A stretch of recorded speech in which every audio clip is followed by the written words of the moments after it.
데살로니가전서 4장 13절에서 18절까지의 말씀입니다. 제가 한 절 읽고 여러분 한 절 읽습니다. 형제들아, 자는 자들에 관하여는 너희가 알지 못함을 우리가 원하지 아니하노니 이는 소망 없는 다른 이와 같이 슬퍼하지 않게 하려 함이라. 우리가 예수께서 죽으셨다가 다시 살아나심을 믿을진대 이와 같이 예수 안에서 사는 자들도 하나님이 그와 함께 데리고 오시리라.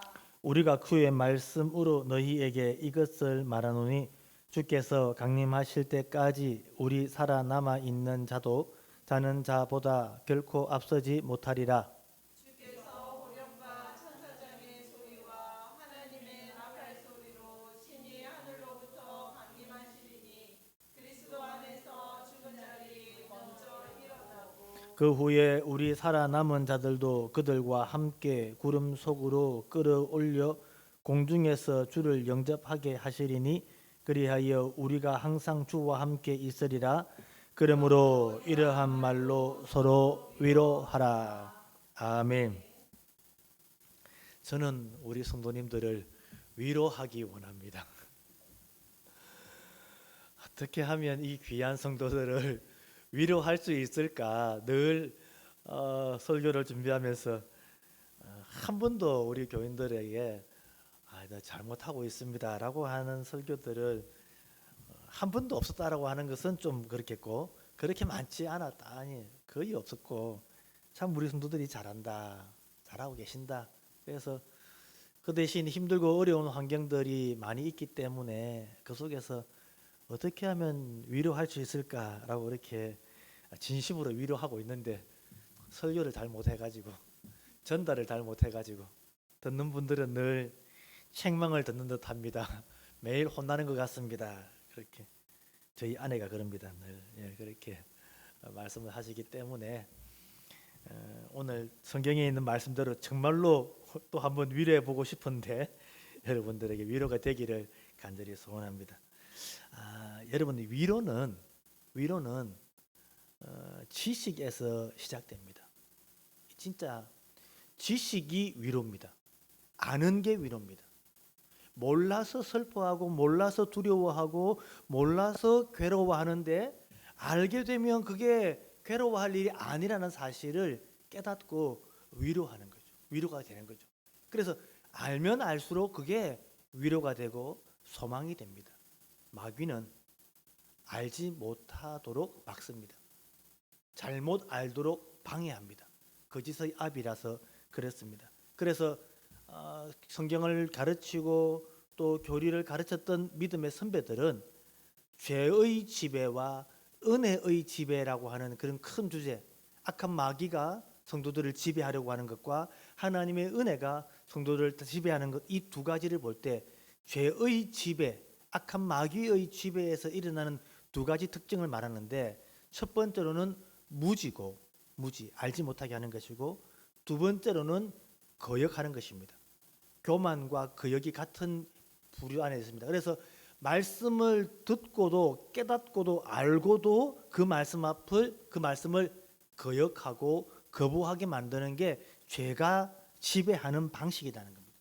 그런데 은혜가 우리 안에 들어오면 알고 싶어하고 알게 되고 또 그 안 것을 가지고 순종하며 나가죠. 그 안 것을 통해서 우리의 마음이 부드러워지고 그 안 것을 통해서 위로받게 되는 것입니다. 오늘 바울은 데살로니가 교회 성도들이 불안해하고 염려하고 있는 것들에 대하여 위로하려고, 오늘 18절 말씀처럼 이러한 말로 서로 위로하라. 이러한 말로 서로 위로하라. 이러한 말이 뭐냐면 재림에 대한 바른 지식이다. 그러면 어떤 말들로 고민하고 힘들어했는지를 볼까요? 15절 말씀입니다.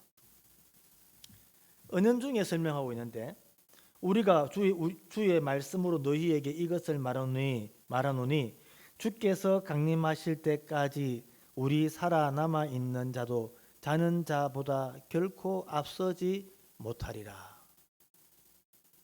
여기서는 순서가 결코 앞서지 못하리라라고 하는 순서의 문제가 있습니다.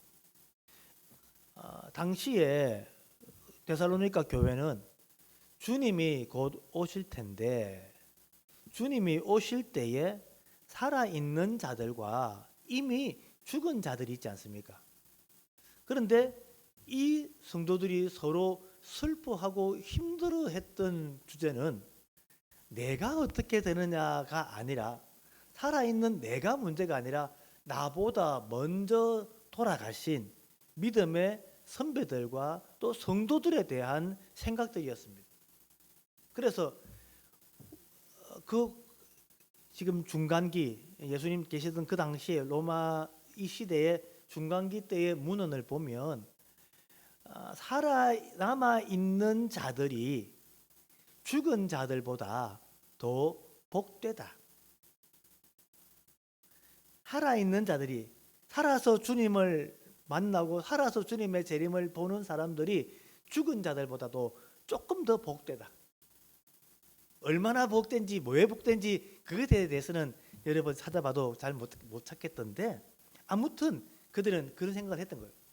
그래서 주님은 곧 오실 텐데 견디지 못하고 먼저 죽은 성도들이 우리보다 못하고 뒤로 넘어지는 것에 대하여 그것들을 두려워하고 그것들로 슬퍼했다는 것입니다. 여러분은 어떤 말로 어떤 마음으로 슬퍼하고 어려워하고 계십니까? 우리는 어떤 문제 때문에 근심하고 괴로워하고 있습니까?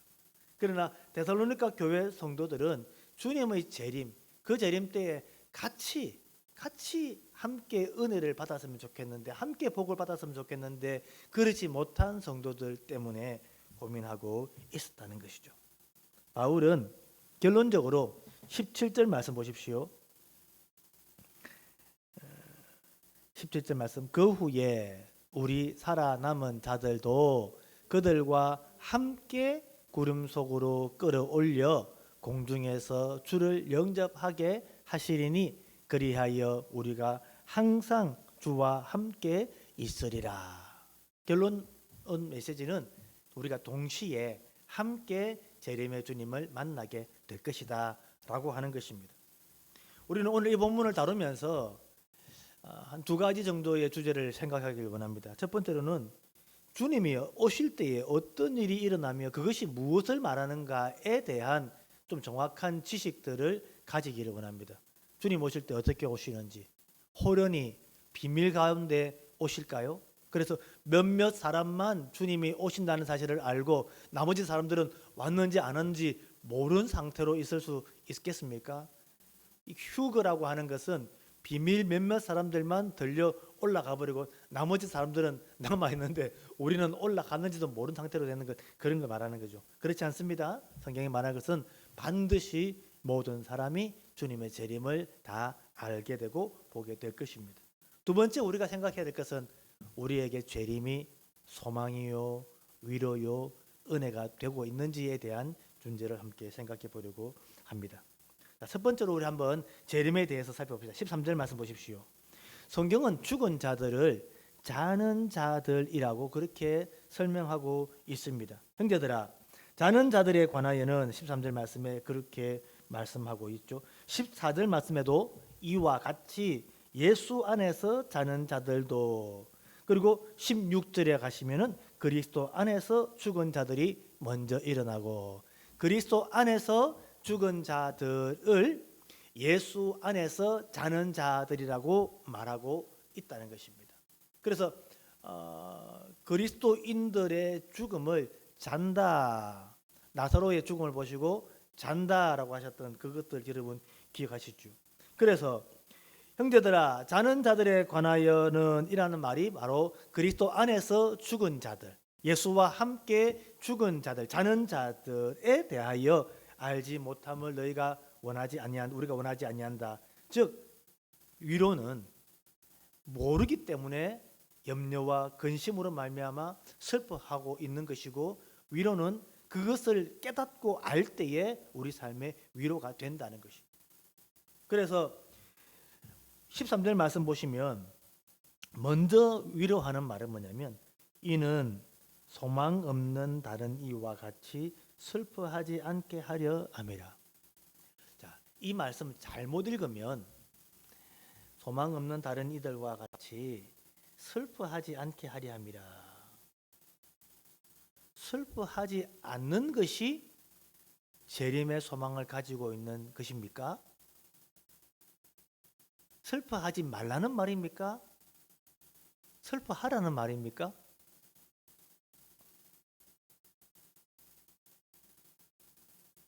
자는 자들에 대하여 슬퍼하지 말라는 겁니까? 자는 자들에 대하여 슬퍼해도 된다는 겁니까? 이 성경이 말하고자 하는 것은 소망 없는 다른 이와 같이 슬퍼하지 말라는 것입니다. 죽음은 모든 사람에게 슬픈 일입니다. 소망이 있는 성도들에게도 죽음은 슬픈 일입니다. 여러분, 장래에 나서 낄낄 깔깔 웃고 있으면 그거 위로될 사람 아무도 없습니다. 어떤 죽음이라도, 아니 내 아들이 죄를 지어서 범죄함으로 말미암아 죽음을 당했다고 할지라도 그 죽음이 가져오는 슬픔은 모든 사람들에게 다 동일한 슬픔일 것입니다. 하지만 우리의 슬픔이 소망 없는 자들, 소망 없는 다른 사람들처럼 슬퍼하지는 말아라는 것입니다. 우리에게는 소망이 있기에 그 슬픔 속에 우리는 위로와 소망이 있으므로 우리의 그 소망이 슬픔을 때로는 위로가 되고 때로는 이기게 하고 때로는 슬픔 속에서도 하나님의 은혜를 경험할 수 있다는 사실을 성경이 지금 말해주고 있는 것입니다. 저는 장례식장에 갈 때마다 슬픔을 당한 가족들에게, 특별히 중직자들, 목사님이나 사모님이나 장로님이나 권사님의 경우에는 우는 것을, 슬퍼하는 것을 마치 소망 없는 사람처럼 생각하고 그렇게 접근하는 때가 있음을 봅니다. 아닙니다. 육신의 관계 때문에 우리는 헤어짐에 슬픔이 있습니다. 그리고 사랑하면서 좀 더 잘해보지 못한 아쉬움과 또 그렇게 했던 일들에 대한 슬픔이 우리에게 분명히 있습니다. 장래에는 바로 그 슬픔을 정리하는 것입니다. 그래서 여러분 만날 때마다 위로하시고 슬픔 가운데 있는 사람들에게 찾아가서 격려하시되, 믿음을 가진 성도, 주 안에서 자는 성도, 예수와 함께 자는 성도일 경우에는 그 슬픔 말고 우리에게는 다른 이들과 같은 그런 슬픔이 아니라 예수 안에 있는 슬픔이잖아요. 우리에게 소망이 있으니 그 소망으로 위로 삼읍시다. 그렇게 가르쳐 줄 필요도 있다는 것입니다. 그렇지 못하면 낭망하며 절망하는 것도 위로받지 못한 사람처럼 살아가고 있는 것이죠. 그래서 15절 말씀은 우리 살아남아 있는 자도 자는 자보다 결코 앞서지 못하고, 그럼 어떻게 되느냐? 15절 말씀 보니까 주께서 호령과 천사장의 소리와 하나님의 나팔 소리로 친히 하늘로부터 강림하시리니 그리스도 안에서 죽은 자들이 먼저 일어나고. 여기에 나타나는 현상들을 보니까 주님이 그냥 오신다 뿐 아니라 호령, 천사장의 소리, 하나님의 나팔 소리, 그리고 신이 하늘로부터 강림하신다. 그렇게 말씀합니다. 나팔 소리, 호령, 천사장의 소리, 이것들은 이 강림이라고 하는 단어 속에 있는 왕의 그 도시를 찾아오는 거예요. 로마나 황제나 또는 전쟁을 이겼던 왕들이 그 도시로 들어오는 것이 바로 바루시아라고 하는 단어가 가지고 있는 강림이라는 의미입니다. 찾아오는 거예요. 근데 그 임금이 올 때 그때에 앞서서 나팔 소리가 울려 퍼집니다. 그리고 거기에 대한 장군들과 함께 열병하면서 찾아오게 되겠죠. 그런 큰 소리, 임금이 오신다, 왕이 오신다 하고 외치는 그런 소리들과 함께 찾아오는 것이죠. 그래서 이 하나님의 나팔 소리라고 하는 이 소리, 모든 일들이 재림과 관련된, 부활과 관련된 이 메시지 가운데 나타나고 있는 것입니다. 큰 명령 소리가 있고요. 그리고 성경에는 보니까 하나님께서 임하시니까 천사장의 소리가, 천사들을 다 대동하고 오는 천사들의 대장, 우리 성경에는 미가엘이라고 하는데 그 미가엘 천사의 그런 소리들이 들립니다. 그리고 하나님의 나팔 소리가 들리는 것이죠.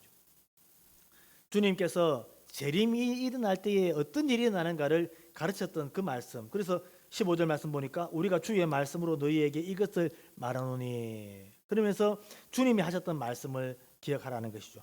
마태복음 24장 30절 31절 한번 봅시다. 마태복음 24장 30절 31절.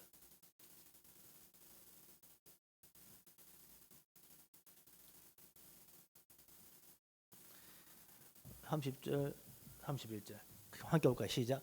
그때에 인자의 징조가 하늘에서 보이겠고 그때에 땅의 모든 족속들이 통곡하며 그들이 인자가 구름을 타고 능력과 큰 영광으로 오는 것을 보리라.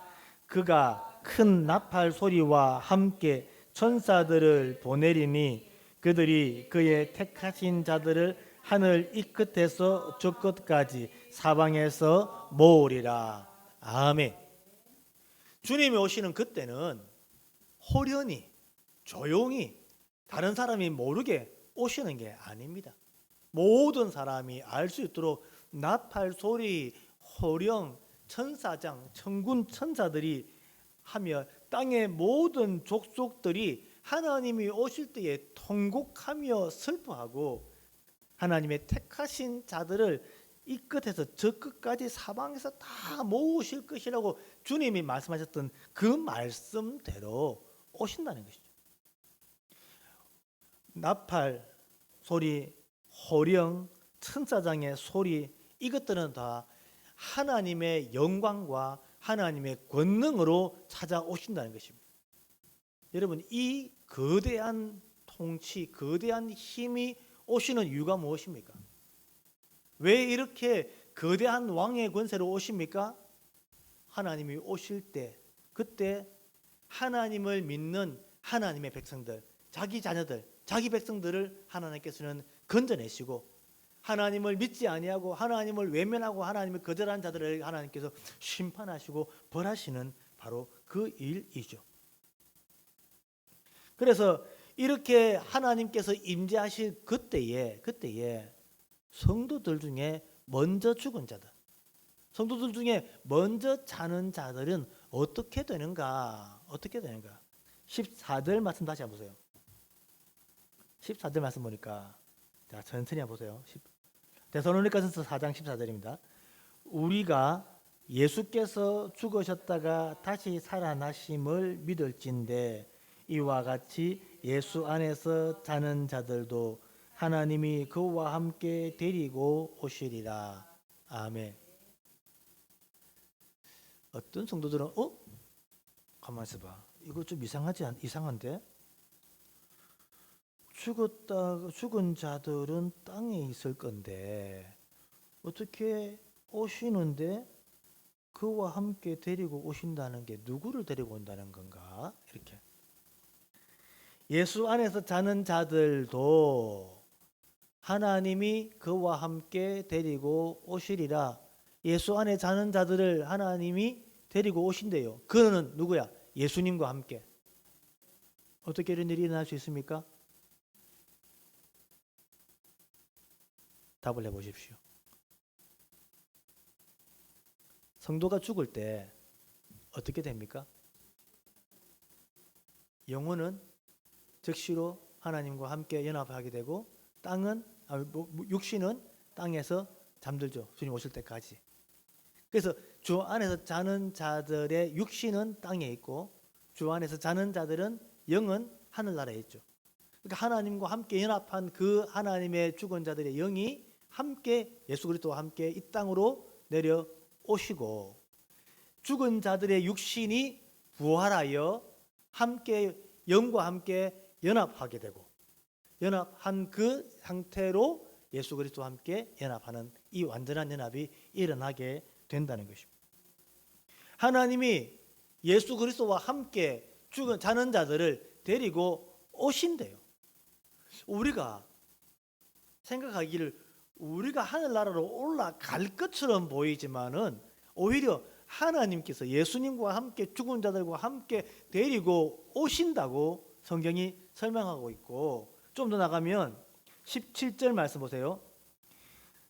16절 말씀 보니까 그리스도 안에서 죽은 자들이 먼저 일어나고, 죽은 육체를 말하는 거겠죠. 죽은 육체들이 일어나고 그 후에 우리 살아남은 자들도 그들과 함께 구름 속으로 끌어올려 공중에서 주를 영접하게 하시리니, 공중에서 주를 영접하게 하시리니 그리하여 우리가 항상 주와 함께 있으리라. 장소는 안 나옵니다.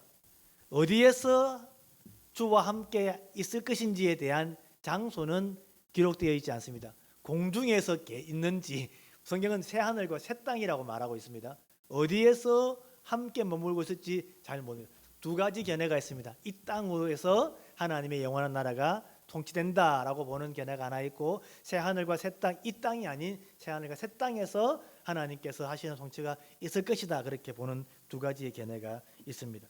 하지만 이 당시에 있는 성경 언어를 보면 영접하게 하시리니라는 이 단어, 영접한다는 이 단어는 데리고 사신들이 성 밖으로 나아가서 왕의 행렬을 맞이하고 왕과 함께 다시 자기 성으로 돌아오는 것을 이야기하는 것을 봤을 때, 이 당시의 사람들의 생각은 바로 이 땅에 하나님의 통치가 일어나게 된다라고 보았을 것이다 라고 하는 하나의 견해입니다. 완벽하게 말할 수는 없습니다, 그건. 그러나 헬라어 원문에서 가지고 있는 것은 분명한 사실은, 여기서 강조하려고 하는 메시지는 어디가 아니라 누구와 함께냐, 누구와 함께, 주와 함께, 항상 주와 함께 있을 것이다. 우리가 먼저 자는 자들이나 지금 살아남아 있는 자들이나 주님이 오실 때에 하나님께서 예수 그리스도와 함께 죽은 자들을 데리고 오셔서 그들과 함께 동시에 누가 먼저다라고 할 것 없이 함께 연합하여서 그리스도와 함께 주와 있을 것이다 라고 그렇게 위로하고 있다는 것입니다. 사랑하는 성도 여러분, 우리의 생은 짧습니다. 옛날보다 좀 더 수명이 길어졌다고 할지라도 여전히 짧은 인생입니다. 살아갈 날을 바라보면 30년, 50년, 아휴, 어떻게 그 인생을 살아갈까 생각할지 몰라도 살아온 인생을 돌아보면 30년, 50년이 훌쩍입니다. 언제 이렇게 시간이 지나왔는지 참 모를 만큼이나 빨리 지나갑니다. 그러나 우리의 인생이 생명이 다하는 그때 우리의 육신은 땅에 묻혀 흙으로 돌아갈지 몰라도 우리의 영혼은 그리스도와 함께 연합하고 온전히 주님과 함께 연합하는 삶을 살게 될 것입니다. 우리는 이 땅에서 살아가면서 가장 고통스러워하는 죄의 문제, 하나님의 영광 위에 살지 못하고 하나님의 백성답게 거룩하게 살지 못하는 이 죄의 문제 때문에 늘 아파하며 힘들어합니다. 성도들이 고통스러워하는 가장 큰 문제가 뭐냐면, 하나님의 뜻은 이건데, 하나님의 계획은 이것인데, 내가 그 계획과 뜻을 알면도 불구하고 나는 왜 그 하나님의 뜻에 따라 온전히 순종하지 못하고 그 말씀대로 살아가지 못하는 이런 연약한 성도인가라고 하는 것들에 대한 고통과 아픔이 있다는 것이죠. 그게 아니고 다른 겁니다 해도 그 성도의 밑바닥 가장 밑에 깔려있는 고민이 바로 그 고민인 거예요.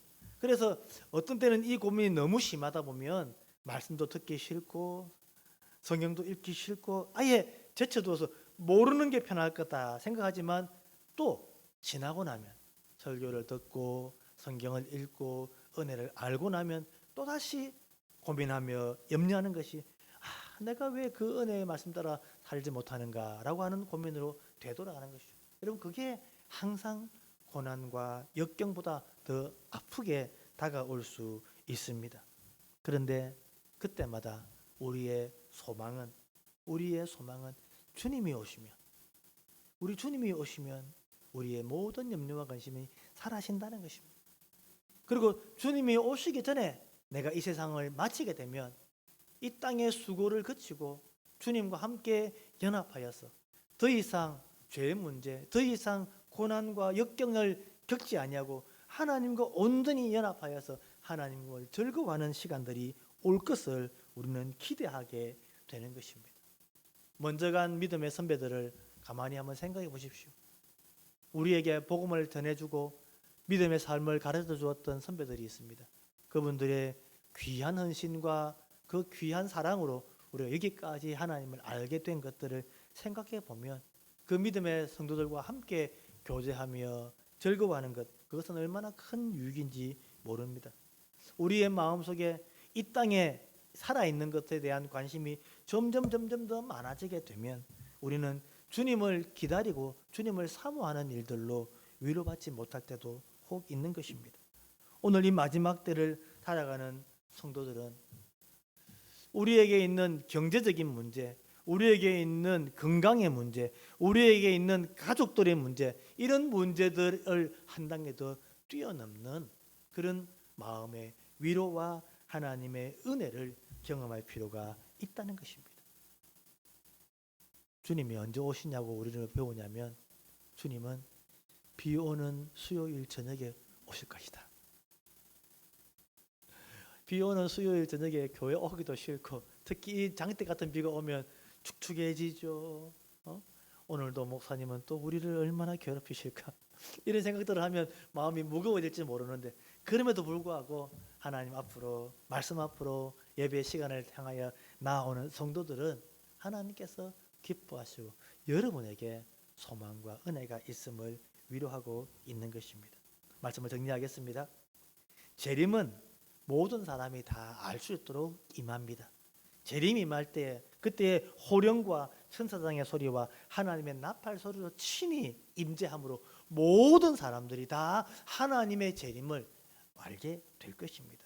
그때에 먼저 죽은 자들도 함께 일어나서 그리스도와 함께 연합하는 일들을 경험하게 될 것이기에 먼저 죽은 자들에 대한 슬픔과 염려는 필요가 없을 것입니다. 오히려 우리도 살아남아 있는 동안 믿음을 잘 지키고 믿음으로 잘 살아가는 삶이 우리에게 더 필요하다는 사실을 알게 됩니다. 우리는 주님과 함께 있을 그날을 기다리고 있는지 한번 생각해 봅시다. 내가 주님을 기다리며 주님이 오시기만 기다립니다. 주님이 오시는 것이 우리의 가장 큰 소망이요 위로입니다. 라고 살아가고 있는지 오늘 이 저녁에 한번 살펴보시고 혹 주님보다 더 좋은 것, 주님을 만나는 것보다 더 귀한 것들 때문에 주님 지금 오시면 안 되고 좀 이따가 오십시오. 좀 이따가 오십시오. 돈도 좀 더 벌고 좀 편안하게 살고 난 뒤에 주님 좀 오십시오. 혹시 그렇게 생각하는 분이 계신다면 아마 안 계실 텐데 하나님 앞에서 믿음으로 잘 살아가고 주님을 기다리며 살아가는 성도들이 되셔서 바울이 데살로니가 성도들에게 이러한 말로 서로 위로하라라고 하는 이 말씀이 우리에게도 위로가 되고 은혜가 되는 귀한 시간 되시기를 주님의 이름으로 축원합니다. 아멘. 기도합시다.